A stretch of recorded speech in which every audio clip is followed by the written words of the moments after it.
Hello नमस्कार दोस्तों, स्वागत है एक बार फिर से आपके अपने YouTube channel learn with DS sir पर। दोस्तों आज हम देखने वाले हैं एक बार फिर से रीजनिंग की एक अति महत्वपूर्ण क्लास। साथियों आज की इस श्रृंखला में हम रीजनिंग की पाठ संख्या 102 यानी कि 102 को कवर करेंगे। दोस्तों आज की इस क्लास में एक बार फिर से 15 अति महत्वपूर्ण प्रश्नों के बारे में आपको बताएंगे जो आपके सारे के सारे प्रीवियस ईयर एग्जाम में पूछे गए प्रश्न रहने वाले हैं। तो दोस्तों आज की इस क्लास में कुछ इस तरह से प्रश्नों का अध्ययन करेंगे जैसे कि क्वेश्चन नंबर 9 कह रहा है निम्नलिखित प्रश्न श्रृंखला में क्वेश्चन मार्क के स्थान पर क्या आएगा।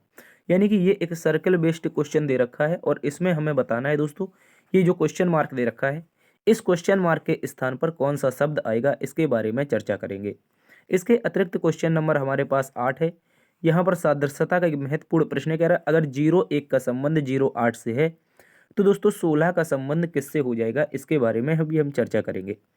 तो दोस्तों इसके अतिरिक्त हमारे पास क्वेश्चन नंबर 12 है जो कि हमसे कह रहा है कि एक शानदार सी महत्वपूर्ण श्रृंखला के बारे में बता रहा है और लास्ट में एक क्वेश्चन मार्क है। इसके स्थान पर दोस्तों बताना है कौन सा नंबर आएगा, इसके बारे में हम अच्छे से चर्चा करेंगे।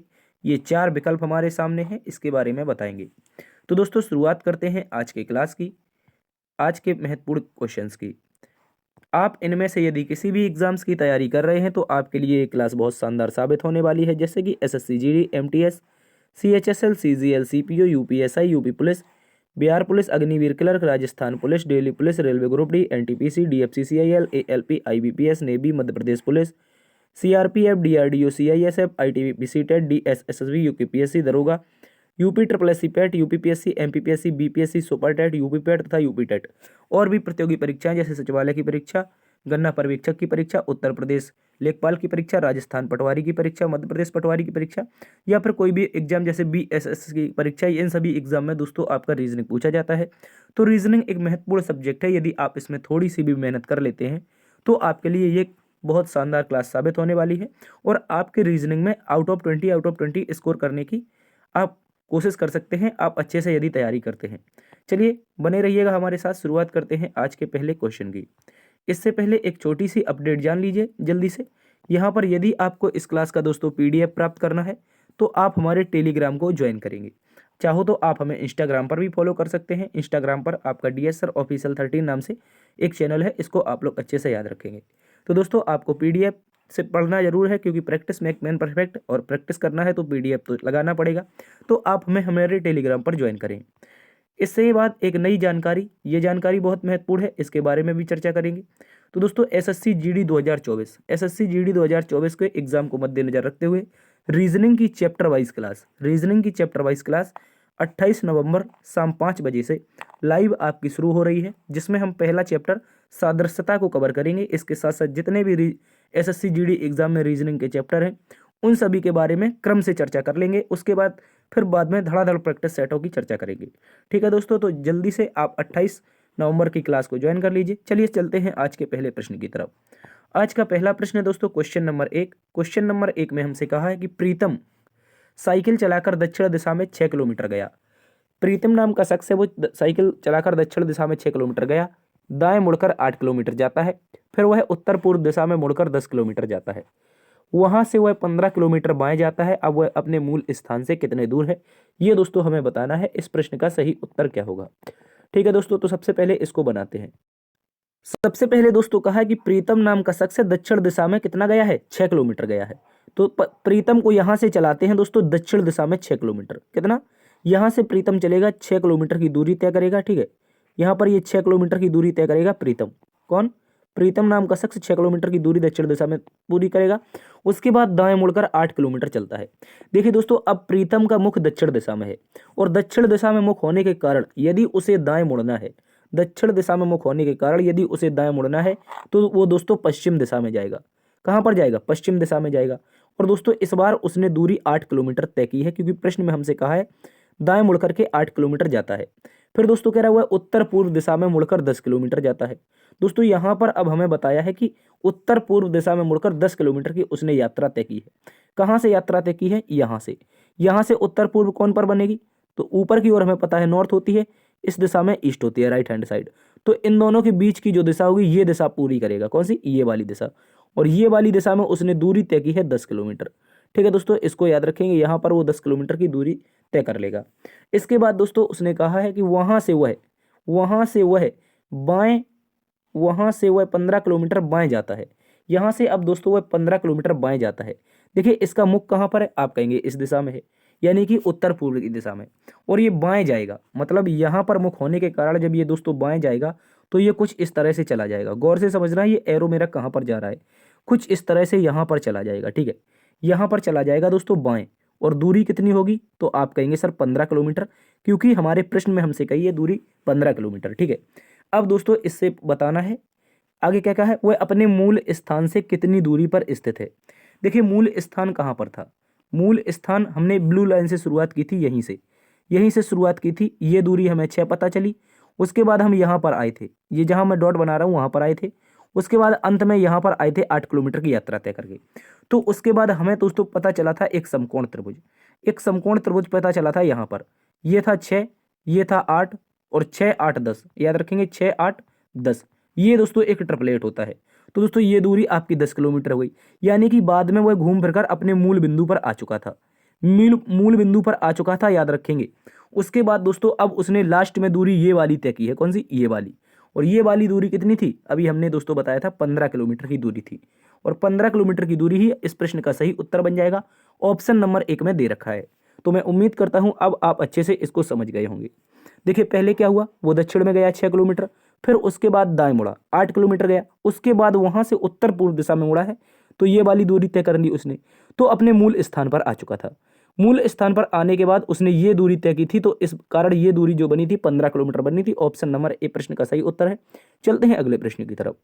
अगला प्रश्न है दोस्तों क्वेश्चन नंबर 2। क्वेश्चन नंबर 2 में हमसे कहा है निम्नलिखित विकल्पों में से वह शब्द चुनिए जो शब्द के अक्षरों का प्रयोग करके नहीं बनाया जा सकता है। कौन सा ऐसा विकल्प है जो मैनेजमेंट का प्रयोग करके नहीं बना सकते हैं, क्योंकि जो शब्द दे रखा है वो कौन सा है, मैनेजमेंट। मैनेजमेंट को अगर चेक करें तो दोस्तों कुछ इस तरह से मैनेजमेंट रखते हैं, MANA, उसके बाद दोस्तों GE, MANAGE MENT, ये हो जाएगा हमारा मैनेजमेंट। तो मैनेजमेंट के प्रयोग करके कौन सा विकल्प बना सकते हैं, देखिए मैनेज बना सकते हैं, सीधा सा मैनेज बन रहा है, मतलब ऑप्शन नंबर ए पूरी तरह से बन सकता है। इंगेज, ENGAGE, ई, उसके बाद N, उसके बाद G, फिर ए हो जाएगा, उसके बाद GE। तो देखिए मैनेजमेंट में दोस्तों अगर आप गौर से देखेंगे तो यहाँ पर केवल एक बार G आ रहा है, लेकिन यहाँ पर क्या लिखा है, इंगेज। इंगेज में एक G ये रहा, एक G ये रहा, यानी कि G 2 बार आया है, लेकिन मैनेजमेंट में एक बार है, तो ये वाला हम नहीं बना सकते हैं। इसके बाद देखते हैं अगला वाला लिखा है मैग्नेट, MEAG यानी कि मैग्नेट। ऑप्शन नंबर सी तो हम बना सकते हैं, क्योंकि जब यही पूछा था हमसे नहीं बना सकते हैं, और विकल्प नंबर बी ऐसा विकल्प है जिसको हम नहीं बना सकते हैं। और गैमेट को देखें तो यहाँ पर देख लेंगे GAMET, तो गैमेट भी बना सकते हैं। ठीक है, यानी कि सारे के सारे ऑप्शन बनाए जा सकते हैं सिवाय विकल्प नंबर बी को। विकल्प नंबर में बी में 2 बार हमें जी दे रखा है, लेकिन मैनेजमेंट में 1 बार आया है, इस कारण ये हमारा गलत हो जाएगा विकल्प नंबर बी। चलते हैं अगले प्रश्न की तरफ। अगला प्रश्न दोस्तों क्वेश्चन नंबर 3 है, और क्वेश्चन नंबर 3 में हमसे कहा है उमेश सतीश से लंबा है, सुरेश लंबाई में नीरज से छोटा है, किंतु उमेश से लंबा है, उनमें से सबसे लंबा कौन है, ये बताना है। देखिए सबसे पहले कहा है कि उमेश नाम का जो शख्स है वो सतीश से लंबा है। उमेश नाम का शख्स है, यहाँ पर हम बनाते हैं उमेश को, ये हो जाएंगे उमेश, और लंबे किससे हैं, तो दोस्तों सतीश से। जब सतीश इसके नीचे होगा तभी तो ये सतीश से लंबे हो जाएंगे। तो दोस्तों पहली लाइन हमारी खत्म हो जाती है। इसके बाद अब हम पढ़ते हैं सुरेश लंबाई में नीरज से छोटा है, तो नीरज से छोटा है, तो नीरज यहाँ पर रख देते हैं, नीरज को हम अलग बना लेते हैं, और इससे छोटा कौन है, लंबाई में छोटा है सुरेश। ठीक है, लंबाई में छोटा कौन है, ये हो जाएगा हमारा सुरेश। लेकिन कहा है किंतु वह उमेश से लंबा है, किंतु मतलब आगे वाला, जस्ट आगे वाला सुरेश। सुरेश किससे लंबा है दोस्तों, उमेश से लंबा है, उमेश से लंबा है, इस तरह का बनेगा ये वाला फिगर। तो उमेश के ऊपर क्या आ जाएगा दोस्तों, यहाँ पर आ जाएगा सुरेश। ठीक है, ये हो जाएगा सुरेश, और सुरेश के ऊपर कौन आ जाएगा, नीरज आ जाएगा। क्या आ जाएगा, नीरज। और क्वेश्चन में हमसे पूछा है उनमें से सबसे लंबा कौन है, तो सबसे ऊपर कौन आया है, नीरज आया है दोस्तों, नीरज आया है। तो ऑप्शन नंबर डी इस प्रश्न का सही उत्तर है। इसको आप लोग अच्छे से याद रखेंगे, बहुत महत्वपूर्ण प्रश्न है, इसको याद रखना है। अगला प्रश्न है हमारे पास क्वेश्चन नंबर 4। क्वेश्चन नंबर 4 में कहा है निम्नलिखित शब्दों को शब्दकोश के आने वाले क्रम के अनुसार लिखें। यहाँ पर 4 हमें शब्द दे रखे हैं, ये वाले 1 नंबर 2 नंबर 3 नंबर 4 नंबर। इनको शब्दकोश के अनुसार व्यवस्थित करना है। पहले रेनबो है, फिर रेनकॉर है, फिर रेटल है, फिर रेनी है। ठीक है, इसको क्या करना है, शब्दकोश के अनुसार व्यवस्थित करना है। तो अगर इनको गौर से देखेंगे आप लोग, आर ए, उसके बाद यहाँ पर RA, यानी कि चारों के चारों ऐसे नंबर हैं जहाँ पर RA कॉमन मिल रहा है। उसके बाद अगला नंबर इसमें देखेंगे पहले वाले में तो 9 आएगा, क्योंकि आई जो होता है वो 9 पर आता है, इसको याद रखेंगे। तो अगला नंबर क्या आएगा, यहाँ पर 9 आ जाएगा। यहाँ पर देखें तो 14 आ जाएगा। ठीक है, यहाँ पर देखेंगे तो 20 आएगा। ठीक है, और यहाँ पर देखेंगे तो 9 आएगा। तो अब बताइए सबसे छोटा कौन सा है। सबसे छोटा दोस्तों हमें पता है कि 9 है, लेकिन 9 2 बार आ रहा है। या तो 4 से शुरुआत होनी चाहिए विकल्प की, या तो 1 से शुरुआत होनी चाहिए। देखिए सारे के सारे अगर विकल्प हम देखें, सारे के सारे विकल्प देखें तो कहीं भी किसी भी विकल्प में 4 से दोस्तों शुरुआत नहीं हो रही है। इसका मतलब विकल्प नंबर 1 से शुरुआत होगी, तो डी वाला गलत हो गया। ठीक है, विकल्प नंबर 1 पहले आ जाएगा, उसके बाद क्या आएगा, तो आप कहेंगे विकल्प नंबर 4।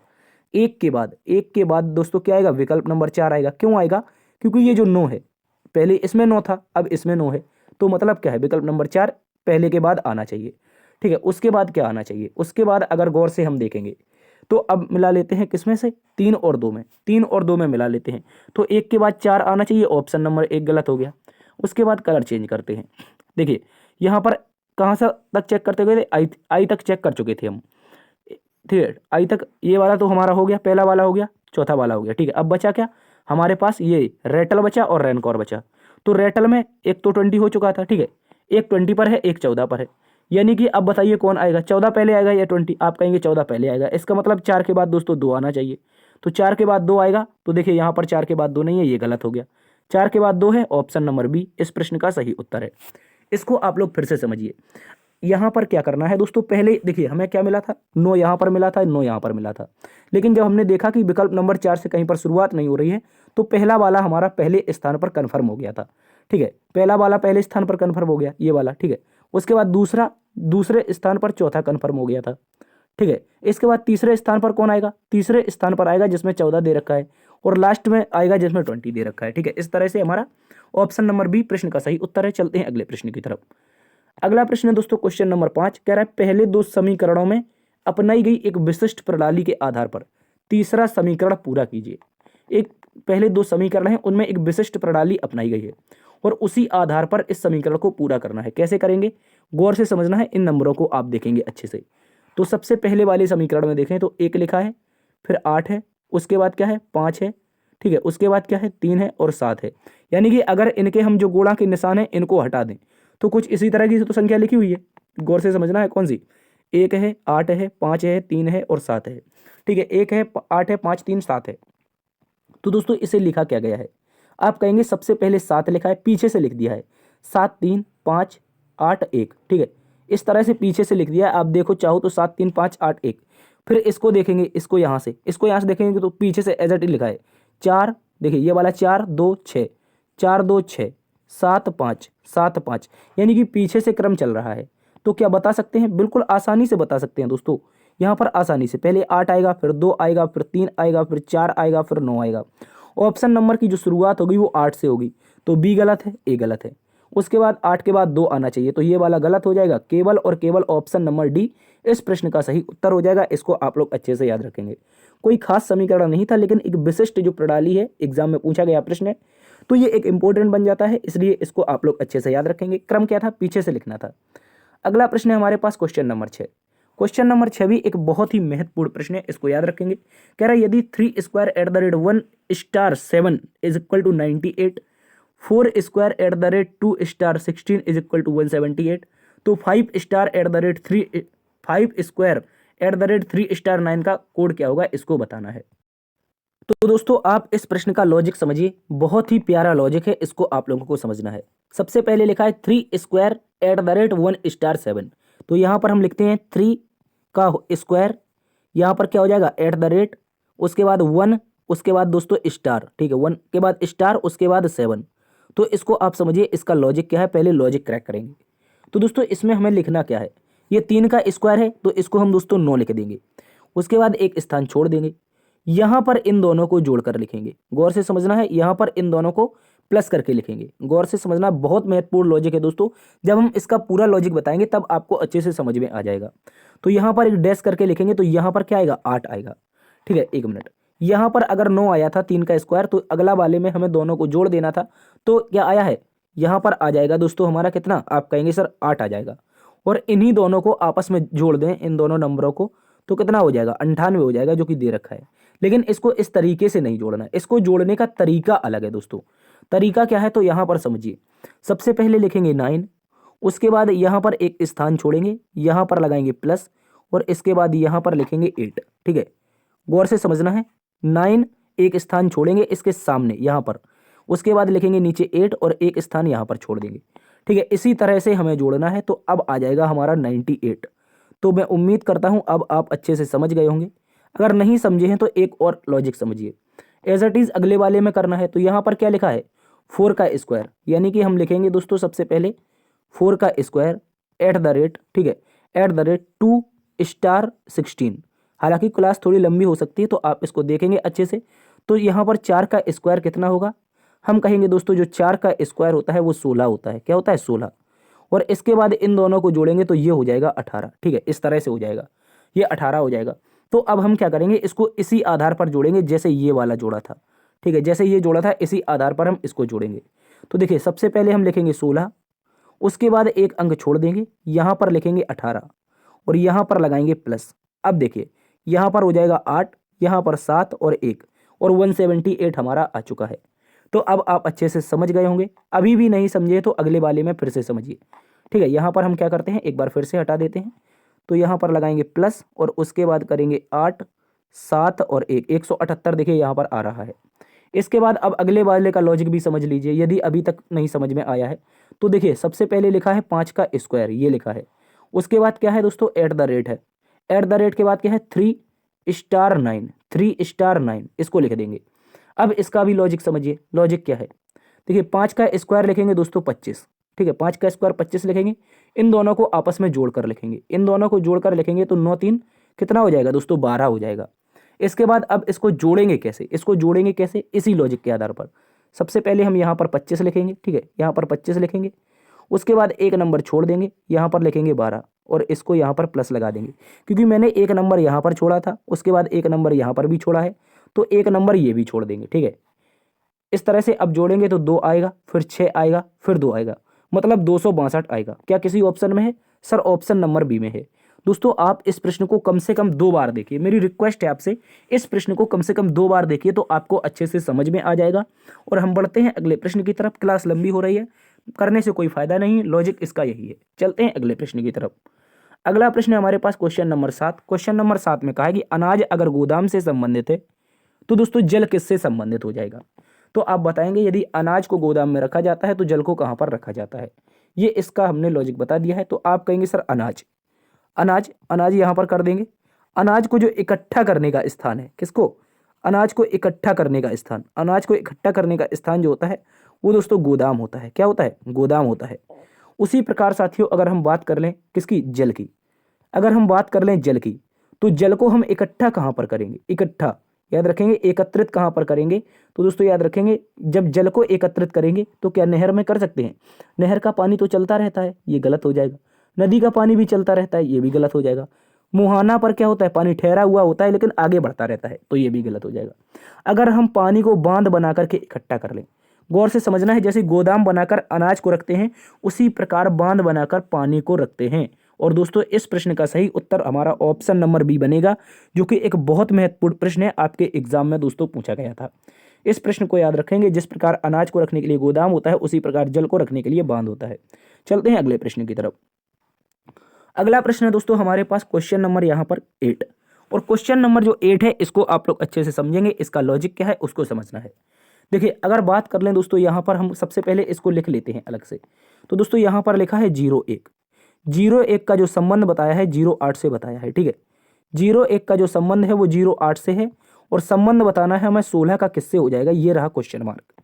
ठीक है, इसको समझिए, आपको दिखाई दे रहा है, आप थोड़ी सी 360 क्वालिटी कर लीजिए। ठीक है दोस्तों, इसके बाद अगर इसका हम लॉजिक देखें तो देखिए यहाँ पर क्या है, इसको समझना है। सबसे पहले दोस्तों हम पहली ये जो संख्या है, ये जो पहली संख्या है मतलब इसको हम लिखेंगे 1, और 1 का स्क्वायर करके लिख देंगे। 1 का स्क्वायर क्या आता है दोस्तों, आप कहेंगे 1 आता है। उसी प्रकार यहाँ पर लिखेंगे 2, ठीक है, यहाँ पर लिखेंगे 2 और 2 का दोस्तों हम क्यूब करके लिख देंगे, ठीक है। समझिए गौर से, पहली संख्या यानी कि 1 का स्क्वायर लिखा है, पीछे 2 का क्यूब लिखा है, ये संबंध बन रहा है और इन दोनों में क्या हो रहा है, +1 हो रहा है पीछे से, ठीक है। 1 के बाद 2 पर पहुंचे तो +1 हुआ है। उसी प्रकार दोस्तों गौर से समझिए, यहाँ पर क्या है, मैं कलर चेंज करके आपको अच्छे से बताता हूँ। तो यहाँ पर क्या है, आप कहेंगे सर ये 4 का स्क्वायर है। उसके बाद यदि जिस प्रकार 1 में +1 किया था तो 4 में +1 कर दें, 4 में दोस्तों +1 कर दें तो आप कहेंगे सर 5 आ जाएगा और 5 का हम क्यूब लिख देंगे जिस प्रकार हमने 2 का क्यूब लिखा था। और 5 का क्यूब प्यारे साथियों बनेगा 125 यानी कि 125। और इस क्वेश्चन मार्क के स्थान पर ऑप्शन नंबर बी आ जाएगा जो कि हमारा इस प्रश्न का सही उत्तर है। इसको याद रखेंगे। चलते हैं अगले प्रश्न की तरफ। अगला प्रश्न है दोस्तों क्वेश्चन नंबर 9। क्वेश्चन नंबर 9 भी एक बहुत ही महत्वपूर्ण प्रश्न है। कह रहा है दिए गए उत्तरों में से लुप्त संख्या को ज्ञात कीजिए। यहाँ पर लुप्त संख्या का पता लगाना, ये रहा क्वेश्चन मार्क। बहुत ही प्यारा लॉजिक, बहुत ही शानदार क्वेश्चन।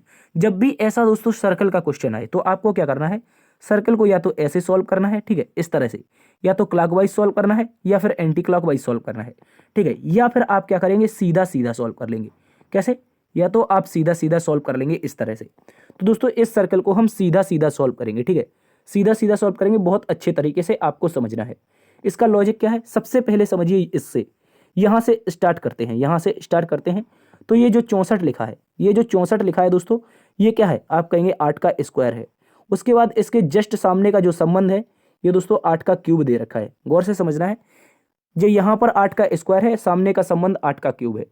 उसके बाद यहाँ पर गौर से समझिए दोस्तों, ये दोस्तों जो 36 है, ये आपका 6 का स्क्वायर है। उसके बाद ये जो 216 है, ये दोस्तों 6 का क्या है, क्यूब है। इसको समझना है। उसके बाद यहाँ पर देखिए, ये जो 16 है, ये दोस्तों 4 का स्क्वायर है। इसके बाद 4 का अब क्या आना चाहिए, तो आप कहेंगे सर 4 का प्यारे दोस्तों क्यूब आना चाहिए। और 4 का क्यूब क्या होता है ये बताइए मुझे। ये मैं 4 लिख दूं और 4 का क्यूब बताऊं तो क्या होता है, 4 चौके 16, चौके 64, यानी कि ऑप्शन नंबर बी इस प्रश्न का सही उत्तर है। देखिए संबंध कैसे बना है, 16, ये सामने 36 के सामने 216 है और 16 के सामने जो क्वेश्चन मार्क के स्थान पर आएगा वो 64 आएगा। पहले संख्या का स्क्वायर था, अगले जब संबंध बना है सामने सामने तो अगले में संख्या का क्यूब हो गया है। जैसे 8 का स्क्वायर 8 का क्यूब, 6 का स्क्वायर 6 का क्यूब, उसी प्रकार 4 का स्क्वायर 4 का क्यूब, 64 इसका सही उत्तर है। चलते हैं अगले प्रश्न की तरफ। अगला प्रश्न क्वेश्चन नंबर 10 कह रहा है कि अगर प्लस का मतलब डिवाइड है और दोस्तों माइनस का मतलब गुणा है और ये स्लैश का मतलब है प्लस और स्टार का मतलब है माइनस, तो समीकरण का उत्तर क्या होगा ये बताना है। चलिए सबसे पहले हम समीकरण को लिखते हैं। तो यहाँ पर लिखेंगे दोस्तों सबसे पहले 48, 48 के बाद लिखेंगे 12, 12 के बाद लिखेंगे 15, ठीक है, 15 के बाद लिखेंगे 2 और 2 के बाद लिखेंगे 5। अब इनका क्या कर देते हैं, चिन्ह परिवर्तित कर देते हैं। तो प्लस का मतलब था डिवाइड, प्लस का मतलब क्या था दोस्तों, डिवाइड था। और आगे क्या था दोस्तों, स्लैश, स्लैश का मतलब था प्लस, स्लैश का मतलब प्लस था। स्टार का मतलब दोस्तों आप कहेंगे माइनस था। और दोस्तों जो हमारा स्लैश है उसका प्लस हो गया और माइनस का मतलब कहाँ गया, माइनस का मतलब था मल्टीप्लाई। इस तरह से सॉल्व करेंगे। अब चलिए सॉल्व करते हैं। 12 चौके 48, प्लस करेंगे तो यहाँ पर क्या हो जाएगा 15 और माइनस करेंगे तो 10 हो जाएगा, क्योंकि बोर्ड मास में प्रयोग करते हैं डिवाइड फिर मल्टीप्लाई। तो यहाँ पर 10 हो जाएगा। 15 4 करेंगे दोस्तों 19 हो जाएगा। 19 में से 10 जाएगा तो 9 बचेगा और 9 बचेगा तो ऑप्शन नंबर सी में बच रहा है 9। ऑप्शन नंबर सी इस प्रश्न का सही उत्तर है। चलते हैं साथियों अगले प्रश्न की तरफ। अगला प्रश्न है दोस्तों क्वेश्चन नंबर 11, कह रहा है अक्षरों का कौन सा समूह खाली स्थानों पर क्रमवार रखने से दी गई अक्षर श्रृंखला को पूरा करेगा। जल्दी से बताइए ऐसा कौन सा समूह है जो इस श्रृंखला को पूरा कर सकता है। तो सबसे पहले हम बाहर एक बड़े से रूप में श्रृंखला को लिख लेते हैं, A B dash D dash double A, उसके बाद बी ए, उसके बाद डैश एन ए, ठीक है, उसके बाद डैश बी ए, उसके बाद दोस्तों हो जाएगा डी एन ए, ठीक है, डी एन ए, इसके बाद फिर डैश बी ए, फिर हो जाएगा दोस्तों डी एन ए, ठीक है, ये हो जाएगा डी एन ए। इस तरह से हमारी टोटल ये श्रृंखला चल रही है। तो सबसे पहले ऐसे प्रश्न में हमें क्या करना होता है, सबसे पहले दोस्तों total number of term count करने होते हैं। पहला, दूसरा, 3 4 5 6 7 8 9 10 11 12 13 14 15 16 17 18 19 20 21 22 23 24। तो यहाँ पर जो टोटल नंबर ऑफ टर्म मिले हैं दोस्तों वो कितने हैं, आप कहेंगे सर हमें 24 मिले हैं। कितने मिले हैं दोस्तों, 24 मिले हैं। और 24 नंबर ऑफ टर्म का क्या करना है, या तो हम 4 गुणा 6 कर लें या दोस्तों 6 गुणा 4 कर लें, ठीक है। तो हमेशा बड़ा पेयर बनाने की कोशिश कीजिए 6 गुणा 4 का। तो 6 गुणा 4 का बनाएंगे तो सबसे पहले 6 लेटर कहाँ पर आएंगे दोस्तों, सबसे पहले 6 लेटर ये हो जाएंगे। उसके बाद दोस्तों दूसरे 6 लेटर ये हो जाएंगे और तीसरे 6 लेटर यहाँ पर हो जाएंगे। इस तरह से हमारे लेटर बन जाएंगे। तो अब देखिए हम इसमें फिल क्या करेंगे, गौर से समझना है। शुरुआत ए बी से हो रही है, यहाँ पर देखना है पहले नंबर पे शुरुआत ए बी से, यहाँ भी ए बी से, तो इसमें भी हम ए बी से शुरुआत कर देंगे और लास्ट में भी ए बी से शुरुआत कर देंगे।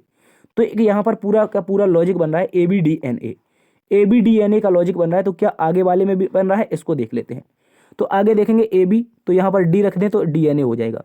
यहाँ पर ए बी, उसके बाद क्या रख दें, डी, एक minute, A B A D N A, एक minute, A B A D N A. तो इस तरह का लॉजिक बन रहा है दोस्तों, गौर से समझना है। A B A D N A, D N A, A B A D N A, इस तरह का लॉजिक चल रहा है, गौर से समझना है दोस्तों। A B A D N A का लॉजिक चल रहा है। तो हमने फिल क्या किया है, ये भी इंपॉर्टेंट हो जाता है। तो दोस्तों हमने फिल क्या किया है, सबसे पहले हमने किया है ए, उसके बाद यहाँ पर देखेंगे तो एन फिल किया है, उसके बाद डी फिल किया है। तो ए एन डी से शुरुआत होनी चाहिए। ए एन डी से देखिए ये शुरुआत नहीं हो रही, गलत है। ये भी शुरुआत नहीं हो रही, गलत है। ये भी नहीं हो रही, गलत है। केवल और केवल ऑप्शन नंबर बी में शुरुआत हो रही है ए एन डी से, और बाद में हमारा डबल ए हो जाएगा। इस तरह से इस प्रश्न का सही उत्तर बनेगा ऑप्शन नंबर बी, इसको याद रखेंगे। चलते हैं अगले प्रश्न की तरफ। अगला प्रश्न है दोस्तों क्वेश्चन नंबर 12, जो कि श्रृंखला का एक बहुत ही महत्वपूर्ण प्रश्न है। और इस श्रृंखला के प्रश्न में दोस्तों आपको बताना है कि कह रहे हैं निम्नलिखित प्रश्न श्रृंखला में प्रश्न चिन्ह के स्थान पर क्या आएगा। और प्रश्न चिन्ह कहां पर है साथियों, ये दे रखा है। तो सबसे पहले हम श्रृंखला को अलग से लिखेंगे। क्या करेंगे, श्रृंखला को अलग से लिखेंगे। 2, एक मिनट, यहां से लिखते हैं 2, उसके बाद 3, 3 के बाद दोस्तों 5, 5 के बाद 6, 6 के बाद दोस्तों 7, 7 के बाद 9, 9 के बाद 10, 10 के बाद 11, 11 के बाद 13, 13 के बाद क्वेश्चन मार्क। तो बताना है लास्ट में इस क्वेश्चन मार्क के स्थान पर दोस्तों क्या आएगा। बहुत ही महत्वपूर्ण प्रश्न है, इसको भी आप लोग अच्छे से याद रखेंगे। देखेंगे किस तरह से हम इसको सॉल्व कर सकते हैं। तो चलिए देखिए, क्या हम इसको किस तरह से अल्टरनेट सॉल्व कर लें। क्या दोस्तों इसको हम अल्टरनेट सॉल्व कर लें तो पता चल जाएगा। देखिए करते हैं, सॉल्व करने का प्रयास करते हैं, ठीक है। सॉल्व करने का प्रयास करते हैं अल्टरनेट, ठीक है। अल्टरनेट सॉल्व करने का प्रयास करते हैं तो हो सकता है लॉजिक बन जाए, ठीक है। यहाँ पर भी इस तरह से देख लेते हैं। तो लॉजिक हमें लग रहा है कि दोस्तों कोई लॉजिक बन रहा है इसमें अल्टरनेट, ठीक है। गौर से समझना है। सबसे पहले देखिए, सबसे पहले अंतर देखिए, यहाँ पर 2 और 5 के बीच में अंतर है 3 का, 5 और 7 के बीच में अंतर है 2 का, फिर 7 और 10 के बीच में अंतर है 3 का, 10 और 13 के बीच में अंतर है 3 का, ठीक है। उसके बाद देखेंगे तो यहाँ पर देखिए अंतर है दोस्तों 3 का ऊपर। उसके बाद 6 और 9 के बीच में भी 3 का अंतर है। ऊपर देखेंगे तो 2 का अंतर है, और ऊपर और देखेंगे तो कितने का अंतर होना चाहिए। क्या इससे कोई लॉजिक समझ में आ रहा है। देखिए इसके लॉजिक को चेक करते हैं।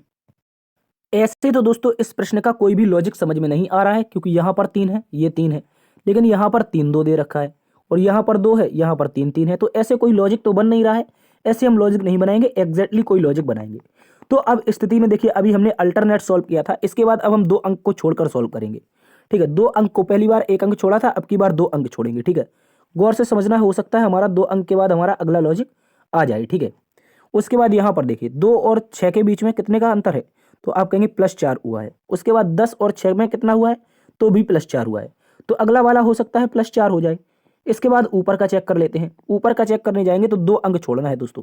2 अंक छोड़ेंगे तो 3 के बाद 7 पर आएंगे, 3 के बाद 7 पर आएंगे तो +4 होगा। 7 के बाद 2 अंक छोड़ेंगे दोस्तों, क्या आएगा, तो फिर +4 होगा, यानी कि 11 पर आए हैं। उसके बाद अब फिर से 2 अंक हमें छोड़ने हैं, और नंबर कहाँ पर छूट रहा है, ये 5 से। तो 5 से 2 अंक छोड़कर पहुंचेंगे 9 पर, ठीक है। गौर से समझना है, 5 से 2 अंक छोड़कर पहुंचेंगे 9 पर, तो दोस्तों 5 4 9 होता है। उसके बाद फिर 2 अंक छोड़कर पहुंचेंगे 13 पर, तो फिर 9 4 13 होता है। तो दोस्तों ये लॉजिक हमारा बन चुका है। और अब हम क्या करेंगे, इस 10 में इस 4 को जोड़ देंगे, तो क्वेश्चन मार्क के स्थान पर जो नंबर आएगा वो दोस्तों 14 आ जाएगा। क्या आ जाएगा प्यारे दोस्तों, 14 इसका सही उत्तर है। और 14 किस ऑप्शन में दे रखा है, तो अगर आप नजर फैला के देखेंगे, अच्छे से देखेंगे, तो समझ में आएगा कि ऑप्शन नंबर जो सी है दोस्तों, जो ऑप्शन नंबर सी है, इसमें हमें 14 दे रखा है, और 14 इस प्रश्न का सही उत्तर है। इसको याद रखेंगे। हमने अल्टरनेट चेक किया तो हमारा उत्तर नहीं आया था, लेकिन जब हमने 2 अंक छोड़ करके इसको सॉल्व किया तो दोस्तों हमारा उत्तर आ चुका है। चलते हैं दोस्तों अगले प्रश्न की तरफ। अगला प्रश्न है साथियों क्वेश्चन नंबर 13, और क्वेश्चन नंबर 13 में आपको बताना है कि निम्नलिखित में से प्रश्न चिन्ह के स्थान पर, ये तो दोस्तों पिछले का रिपीट हो गया है दोस्तों, ये पिछले का रिपीट हो गया, इस पर आप ध्यान नहीं देंगे। यहाँ पर आपको बताना है कि ये जो 4 अंक हैं, इनमें से विषम अंक कौन सा है।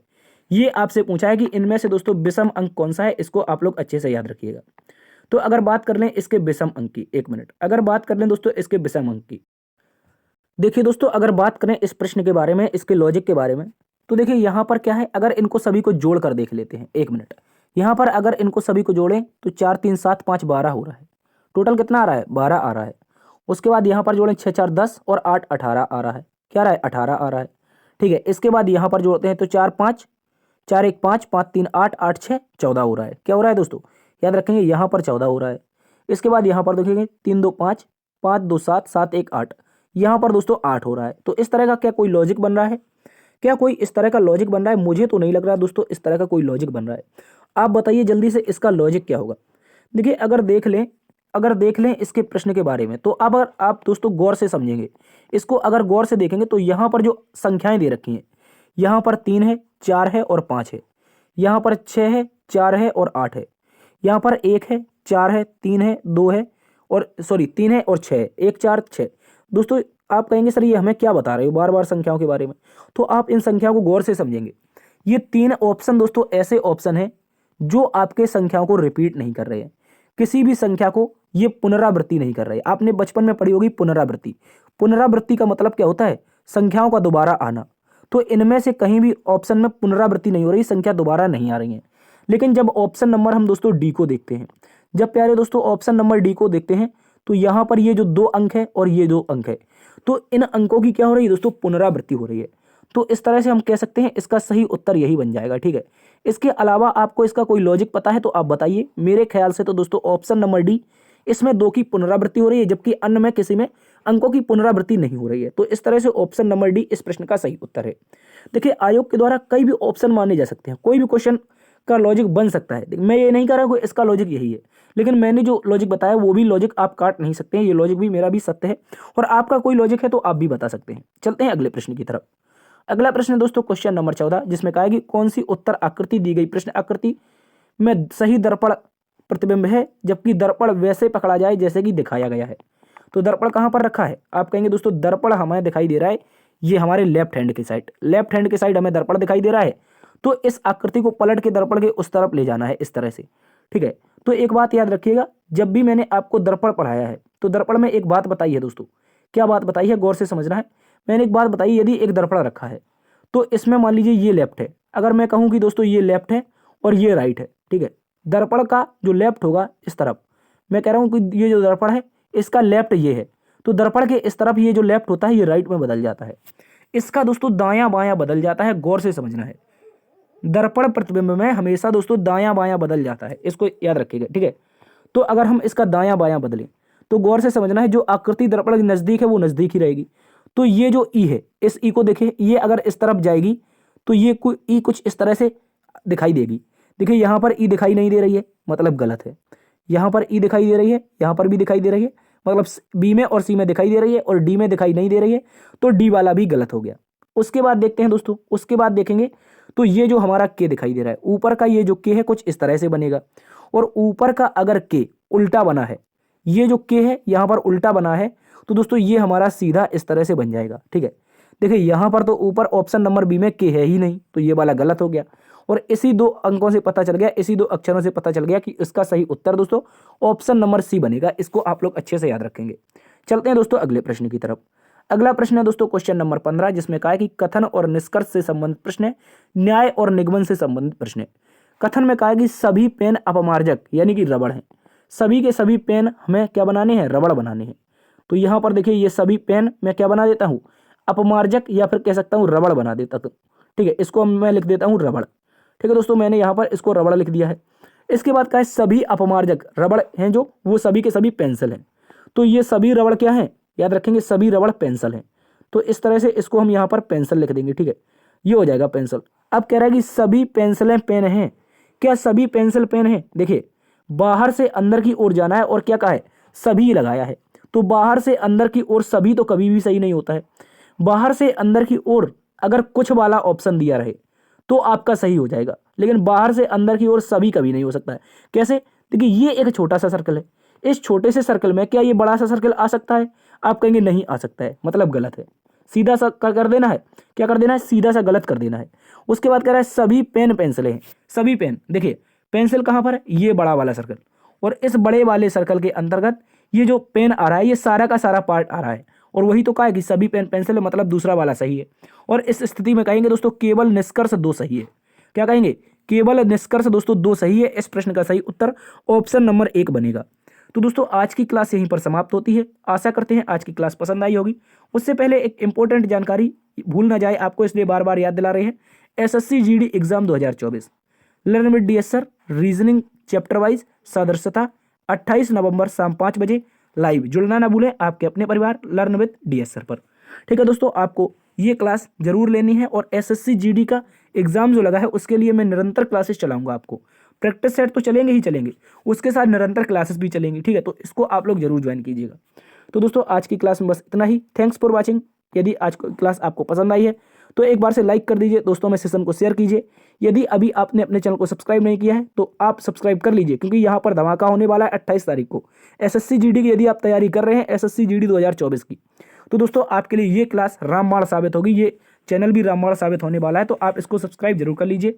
देखते रहिए आपका अपना परिवार लर्न विद डीएस सर। मिलते हैं कल एक नई क्लास में नई ऊर्जा के साथ नए एनालिसिस में। तब तक के लिए अपना ख्याल रखना। जय हिंद, जय भारत।